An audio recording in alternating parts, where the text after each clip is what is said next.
This meeting Shri is being Waheguru. recorded. हाँ जी। अथ दसवां अध्याय आरंभ दोहरा। करुणा कर दसमों पणे साधारण उपदेश। रव श्लोक रहे जनों के रणे क्लेश अशेष। कहते जो 10वें अध्याय है ना, इसमें करुणा करके इन्होंने इसमें साधारण उपदेश मतलब आम उपदेश, वैराग से के प्रथाएं उपदेश इसमें दिए हैं। अब वो कैसे हैं? रव श्लोक मतलब जो 12 श्लोक वैराग शतक में आए हैं उनकी भाषा जो है, कवि हरदयाल जी जो उपदेश रूप आए हैं 12 श्लोक, उनकी भाषा जो है कवि हरदयाल जी इस अध्याय में 10वें अध्याय में करेंगे। तो ये 12 श्लोक जो है, रव मतलब कितने, रवि मतलब हो गया सूर्य, सूर्य के कितने भेद हैं? 12 सूर्य कहे गए हैं, इसलिए रव श्लोक का अर्थ यहाँ पे बनेगा 12 श्लोक। कर जनों के जो पुरुष हैं उनके, हने कलेश अशेष, सारे जितने कलेश हैं उन सब का नाश करने वाले ये 12 श्लोक हैं। हाँ जी। राज छंद विचित्र है चरित्र जो पयोपन लोक में मानक मात्र खेम रूप तास न विलक में। कहते विचित्र ए चरित्र जो भयोत्पन्न जगत में, भयोत्पन्न मतलब पैदा हुआ इस जगत में। ये जो संसार का जो हम खेल देख रहे हैं, तमाशा, जो पदार्थ और सब हम देख रहे हैं, ये जो तमाशा है वो इस संसार में बड़ा ही विचित्र रूप हो करके पैदा हुआ है। मनाक मात्र खेम रूप तासना विलक में, कहते इसमें जरा सा भी खेम मतलब कल्याण रूपी सुख रूप, ये जितना पदार्थ जितना खेल तमाशा तुम देख रहे हो इस संसार में दिख रहा है, वो बिल्कुल भी सुख रूप कल्याण रूप नहीं है। इसमें बिल्कुल भी कल्याण तुम्हें दिखेगा ही नहीं, क्योंकि है ही नहीं। तो कह रहे हैं कि भाई मैं जो हूँ, भर्तृहरि जी महाराज कहते इस करके मैं इसमें कुछ भी सुख रूप इस संसार के जितना दृष्टमान जगत है, इसे किसी को भी मैं सुख रूप मानता ही नहीं।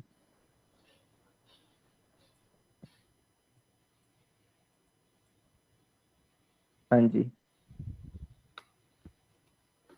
विपाक पुण्य पुंज को विचार हो अह जबे वही अनंत पीत को जरत हो सही तबे।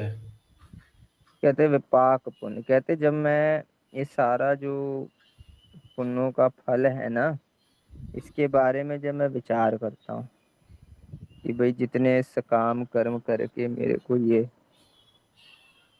फल प्राप्त हो रहा है, पावे सुख पावे दुख, वो कर्मानुसार मेरे को प्राप्त हो रहा है, क्योंकि मैंने सकाम कर्म करे, मैंने चाहा कि भी मेरे को कुछ प्राप्ति हो। तो वो जितने सकाम कर्म हैं जो मैंने करे, अब उसका फल मेरे को प्राप्त होगा। मैंने इच्छा धारण करके मैंने जितने पुण्य करे, धर्म के कार्य करे, दान करा, पाठ करा, सब कुछ जो मैंने करा वो मैंने फल की इच्छा धारण करके करा कि भाई मेरा ये काम हो जाए, मेरा वो काम हो जाए, मैं राजा बन जाऊं, मैं फेमस हो जाऊं। ये सब जो है वो सकाम कर्म करके प्राप्त हो रहा है। तो कहते हैं जो सकाम कर्म है ये मेरे अंदर डर पैदा कर रहे हैं, और ये डर पैदा करने वाले हैं। क्यों हैं? वो कहते मैंने जाना कि भाई ये मेरे अंदर डर पैदा करने वाले हैं। क्यों डर पैदा करने वाले हैं? क्योंकि कर्म का फल मेरे को तब तक प्राप्त होगा जब तक वो जितना मैंने कर्म करा उतना मेरे को फल प्राप्त होगा। जब वो नाश हो जाएगा कर्म, तो फल मिलना भी खत्म हो जाएगा।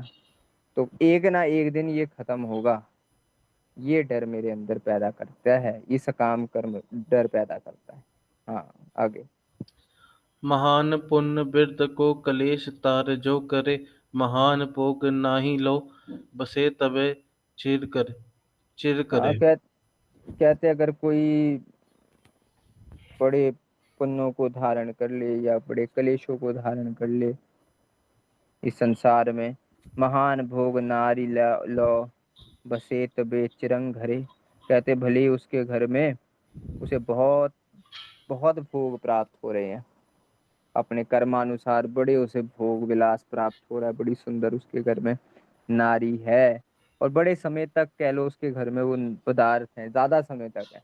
कह लो कोई सेठ पैदा हो गया, बचपन भी उसका सेठों के घर में, जवानी भी उसकी सेठों के सेठ बन के गुजरी, तो बड़े समय तक जो है ये सुख सुविधाएं उसको मिल रही हैं। फिर हम्म, दृश्यमान भोग जो सराग से पुगत है, लखे न जत काल को जे कौन काल हत है। कहते अब अगर ये जितने भोग आपको दिख रहे हैं, जिसको इस जीव ने बड़े प्रेम के साथ भोगा है, जितना इस जगत दिखाई दे रहा है इसमें जितने भोग, वो स्त्री है जो कुछ उसने वो भोग रहा है, अब वो नाश हो जाए, तो नाश तो नहीं है। मान लो मरी जाए बंदा,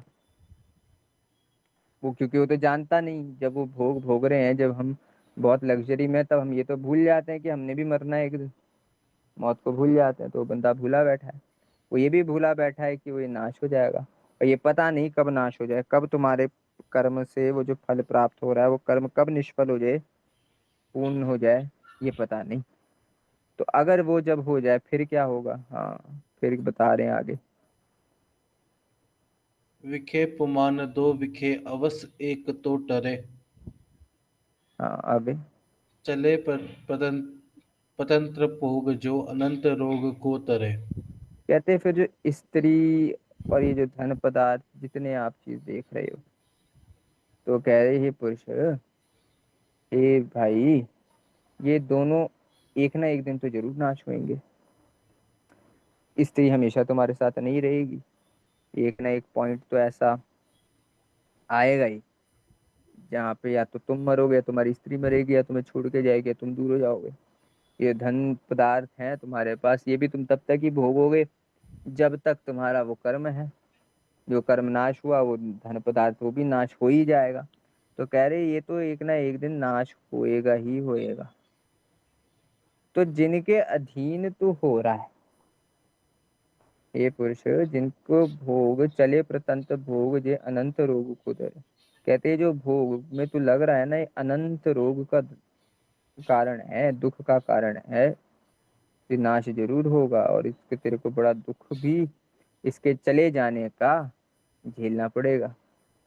और करता है पुरुष, जब उसके सुख नाश हो जाए, अब कोई बंदा सेठ था, उसका सब कुछ बिक जाए, सब कुछ नाश हो जाए, और वो रोड पे आ जाए, तो उसको कितना दुख प्राप्त होगा उस समय। आम बंदा जो जिस पे कुछ नहीं था, उस पे कुछ ना रहे, उसे नहीं दुख प्राप्त होगा, पर कोई किसी पे सब कुछ था संसार का और वो रोड पे आ जाए, तो उसको कितना दुख होगा। तो अनंत दुख को वो धारण करेगा फिर। हाँ। जनाब जो तजे इन्हें पजे निजाप को तबे। मतो समझ हाँ आगे।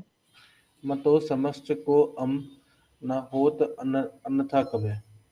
कहते जो अपने आप इस भोग पदार्थ को त्याग देता है, अपने मन से इनकी इच्छा को त्याग देता है, इसका नाश तो एक दिन होगा, पर अगर अपने आप इसका नाश हुआ, तुमने इसको त्यागा नहीं, अपने मन में इस इन इच्छाओं को धारण करके रखा, तो तुम्हें दुख प्राप्त होगा।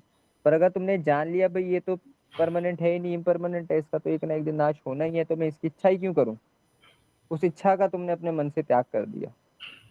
तो जब तुम अपने मन से उस इच्छा का त्याग कर दोगे, तो तुम क्या ढूंढने जाओगे, तुम ढूंढने जाओगे भाई कौन परमानेंट है।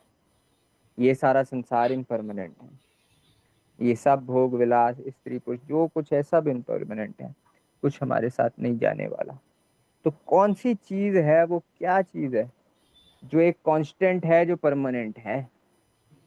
तो जब उसकी खोज में जाएगा तो उसे पता लगेगा भाई परमात्मा ही सत्य है, सतनाम, तीनों कालों में एक समान रहने वाला वो एक ओंकार सतनाम है। ब्रह्म सत्यम जगत मिथ्या, जीव ब्रह्म ना परा, ब्रह्म सत्य है, जीव और बाकी संसार तो मिथ्या है, इम्परमानेंट नाश हो जाएगा। तो वो फिर जब अपने आप इस इम्परमानेंट जगत का त्याग करता है, इम्परमानेंट जगत को त्याग देता है, फिर वो जाता है निज आप, अपने अंदर जो सत्य स्वरूप बैठा है, मन तू ज्योत स्वरूप है, अपना मूल पहचान, वो अपने आप को ढूंढने में जाता है। जो ज्योत स्वरूप मन है में, वो जो आत्मा है, मेरा जो असल स्वरूप है, मेरा जो असल रूप है, वो आत्मा रूप है, फिर वो अपने आप की तरफ जाता है जब वो अपने मन से ही सारे संसार की इच्छा को त्याग देता है। तो जनाप जो तजे, जो अपने आप इस संसार के भोगों को, पदार्थों का त्याग कर देता है, फिर क्या भजे निज आप को तब है, फिर वो अपने आप को भजता है, अपने आप को जानता है, अपने स्वरूप की तरफ वो जाता है और आत्म सुख को पाके आनंदित होता है। मतो समष्ट को, ये सारे संसार के जितने साधु संत हैं, जितने उस परमात्मा तक पहुंचे, अपने आप को जिन्होंने जाने, सबका यही मत है। तुम किसी भी संप्रदाय को देखो, इस संसार में जितने धर्म के संप्रदाय हैं, सबका यही मत है कि संसार की इच्छा को त्याग कर ही अपने आप को प्राप्त किया जा सकता है। तो सम्मतो समष्ट को अमून होन अन्यथा कबे, कहते इसलिए सबका मत है, इसलिए ये कभी भी गलत नहीं होगा मत। तो आत्मा के विचार के बिना कहीं भी तुम्हें सुख प्राप्त नहीं होगा। ये बात जो है, ये एक अटल सच्चाई है।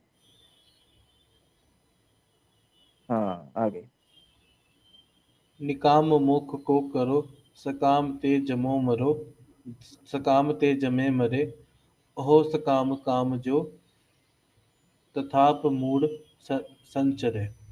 कहते निष्काम अगर आप रहोगे, निष्काम कर्म करोगे, कामरा से रहित हो करके, तो आप मुक्ति को प्राप्त करोगे, मोक्ष को करो, मोक्ष को प्राप्त होगे। सकाम ते जमे मरे, सकाम कर्म अगर करोगे तो जन्म मरण होगा, क्योंकि तुमने कामना करी, मैं ये चीज कर रहा हूँ, मेरे को इसका फल प्राप्त हो। अब फल प्राप्त की जो इच्छा हुई है, ये इच्छा ही तुम्हें वो फल भी देगी। अगर तुम निष्काम कर लो, सब कुछ नानक को सौंप, तुम्हारा जो मैंने किया सो जो कुछ है सब तेरा, मैं जो कर भी रहा हूँ सब तेरे को सौंप रहा हूँ, मेरे को कुछ नहीं चाहिए, मेरे को बस और बस तेरा साथ चाहिए। I want to realise you, बस मेरे को एक्सपीरियंस करना है अपने अंदर नानक को। तो जो कुछ मैं कर रहा हूँ, मैं बस उस एक्सपीरियंस के लिए कर रहा हूँ कि मैं नानक को अपने अंदर एक्सपीरियंस करूँ, तो वो निष्काम है। पर अगर मैं ये चाह रहा हूँ भाई, मैं ये पाठ कर रहा हूँ, मेरे को मेरा मेरे को मेरा ये काम हो जाए, मैं राजा बन जाऊं, मेरी प्रसिद्धि हो जाए, मेरे को दुनिया जाने, ये सब अगर इच्छा लेकर के कर रहे हैं, तो वो सकाम कर्म हो गया। वो कर्म अपना फल जरूर देगा, आज नहीं तो कल। अगर आपने वो कोई कर्म इस इच्छा से करा, वो इच्छा आपकी पूरी होएगी, वो कर्म अपना फल आपको जरूर देगा।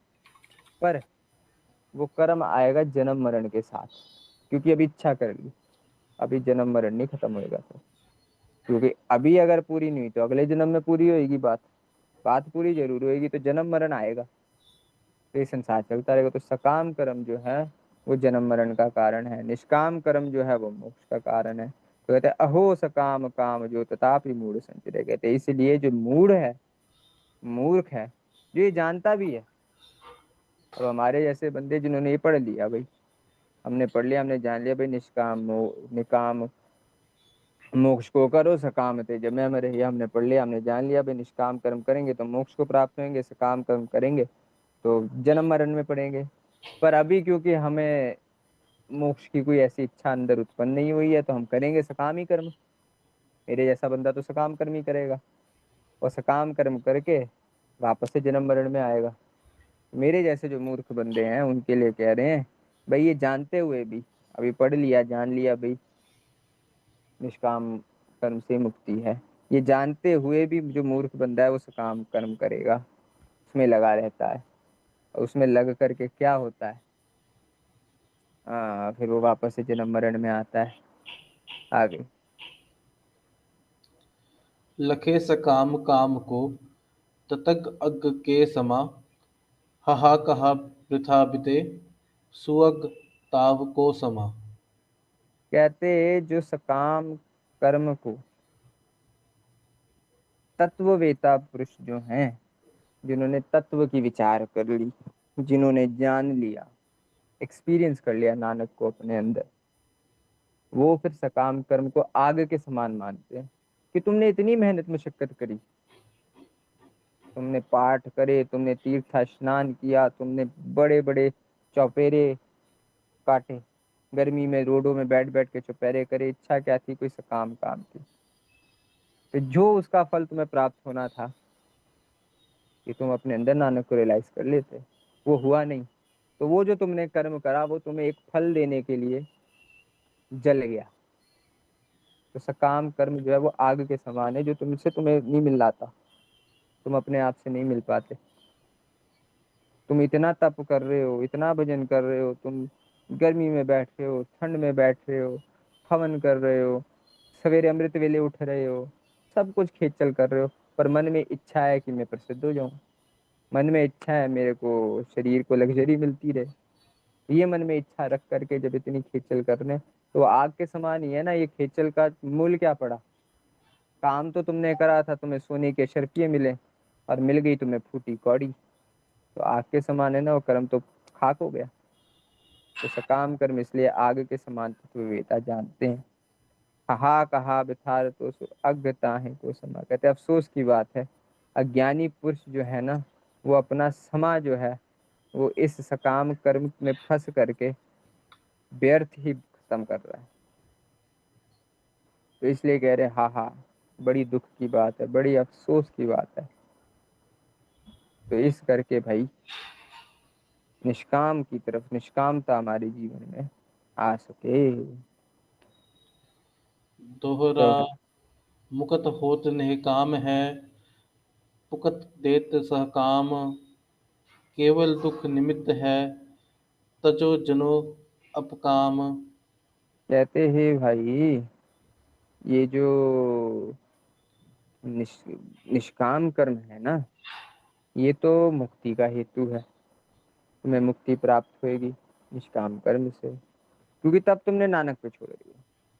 कृष्ण जी को जब गीता में कहते कर्मण्येवाधिकारस्ते मा फलेषु कदाचन माँ कर्म फल हेतुर्भुर्मा ते संगोस्त्वा कर्मणि, कहते तू इस फल की इच्छा मत कर, तू कर्म कर, फल की इच्छा मत कर अर्जुन।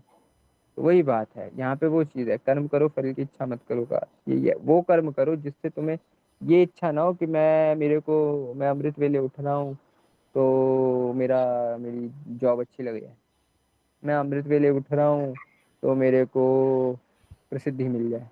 ये इच्छा ना करके बस तुम अमृत वेले उठो, क्यों? भाई मेरे नानक का हुक्म है, और मेरे अंदर बस नानक समा जाए। है बैठा नानक इस हृदय रूपी आसन में, यहाँ पे बैठा नानक के दर्शन हो जाए। तो ये इच्छा है निष्काम मुक्ति की। पर सकाम मुक्ति जो है, सकाम कर्म जो है, सकाम कर्म क्या है? भुगत दे, तुम्हें भोग देगा। संसार के अनेक प्रकार के भोग जो हैं वो तुम्हें ला करके तुम्हारे सामने से काम कर्म रख देगा। तुम जितनी तपस्या करोगे, अब दो राजे बैठे, दो सन्यासी बैठे तपस्या करने हिमालय पे, दोनों ने बड़े समय तपस्या करी। आकर के परमात्मा जी उनके सामने सरगुण रूप में खड़े हो गए, कहते भाई उठो, मैं तुम्हारी तपस्या से प्रसन्न हूँ, मांगो क्या मांगते हो। तो एक साधु ने बोला महाराज मेरे को कुछ नहीं चाहिए, आपके दर्शन हो गए, मैं आप में समा जाऊं, एक हो जाऊं। और दूसरे ने बोला महाराज मेरे को सारी दुनिया का राज मिल जाए। तो क्या हुआ, जो साधु था एक, जिसने माला महाराज मैं आप में समा जाऊं, उसको तथास्तु कह के अपने से एक कर लिया। जिसने उसने भी बहुत तपस्या, दोनों ने साथ में तपस्या की थी, दोनों के सामने परमात्मा एक साथ सामने आए। दूसरे ने बोला मेरे को सारी दुनिया का राज मिल जाए, उसको भी सारी दुनिया का राज मिल गया। तो जब तक वो उसकी तपस्या का, उसको तपस्या थी उतने, उसको उसके अनुसार उसको सारी दुनिया का राज उतने समय के लिए मिल गया। फिर क्या हुआ, जब उसे सारी दुनिया का राज मिल गया, उन्हें बड़े समय तक उसने खूब बढ़िया राज किया, बहुत बड़ा वो राजा कहलाया, बड़ी उसकी रानी हुई, बड़ा उसका प्रताप हुआ, बड़ा खजाना रहा। पर फिर जब उसका अंत आया, जब वो कर्म पूरा हुआ अपना फल देने में, तो जब फल दे करके वो नाश हुआ कर्म, तो उस बंदे की मौत आने लगी। बड़ा दुखी हुआ, बड़ा तड़पा, बड़ा उसका शरीर दुखा, मन दुखा।